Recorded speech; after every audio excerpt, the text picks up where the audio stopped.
പണ്ടൊക്കെ പറഞ്ഞ പോലെ ലൂക്ക് ചെയ്യുന്ന സമയം തൊട്ടാണ് ഞങ്ങളുടെ ഒരു സൗഹൃദം. അവിടുന്ന് പിന്നെ ഞങ്ങൾ ഇങ്ങനെ ഒരുപാട് പരിപാടികൾ പ്ലാൻ ചെയ്യുകയും എക്സിക്യൂട്ട് ചെയ്യുകയും അങ്ങനെയാണ് എനിക്ക് ഷറഫൊക്കെ ആയിട്ട് പരിചയവും അഖിലായിട്ട് പരിചയവും.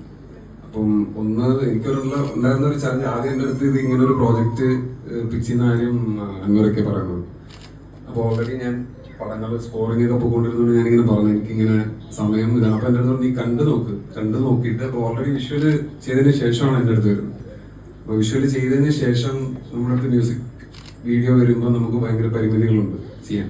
അപ്പൊ ഞാൻ എന്നാലും കണ്ടേക്കാന്ന് വെച്ചു. ഞാൻ ആ കണ്ട് എനിക്ക് തോന്നുന്നു ഒരു അരമണിക്കൂർ തന്നെ ഞാനിത് കണ്ടപ്പോൾ തന്നെ പറഞ്ഞു ഇത് ചെയ്യാൻ. കാരണം ഈ പറഞ്ഞ പോലെ തന്നെ എല്ലാവരുടെ അഭിപ്രായം പോലെ ഇതിന്റെ ക്വാളിറ്റി, ഇത്രയും വിഷ്വൽ ക്വാളിറ്റി നിങ്ങൾ പറഞ്ഞ പോലെ ഞാൻ പ്രതീക്ഷിച്ചിട്ടില്ലായിരുന്നു.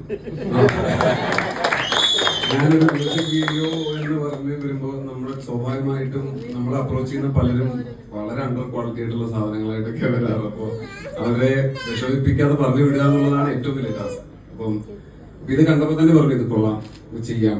അങ്ങനെ ആണ് അഖിലിനെ അല്ലാതെ അതിന് മുന്നേ അതിനോട് പരിചയപ്പെട്ടിട്ടുണ്ടെങ്കിൽ അതൊരു ജസ്റ്റ് ഹൈ ബൈ എന്നൊരു ഡീറ്റെയിൽ പരിചയപ്പെട്ടിലേക്ക് പോയിട്ടില്ല. പക്ഷെ അഖിൽ എന്ന് പറഞ്ഞൊരു ക്രാഫ്റ്റ്മാന്റെ ഒരു വർക്ക്, ഇതൊരു കിടിലം പ്രൊഫൈലാണ് അഖിലിന്റെ. ലൈക്ക് പണി അറിയാവുന്ന ഒരാളാണ് ചെയ്തിരിക്കുന്നത്.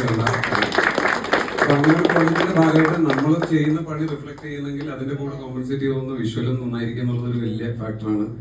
അതിലുപരി അത് സപ്പോർട്ട് ചെയ്യുന്ന പ്രൊഡക്ഷൻ, അതിന്റെ മാർക്കറ്റിംഗ്, അത് പിന്നെ ഷെഫൊക്കെ കയ്യിൽ സേഫ് ആണെന്നുള്ളൊരു ബോധ്യം നമുക്ക് എന്തായാലും ഉണ്ട്.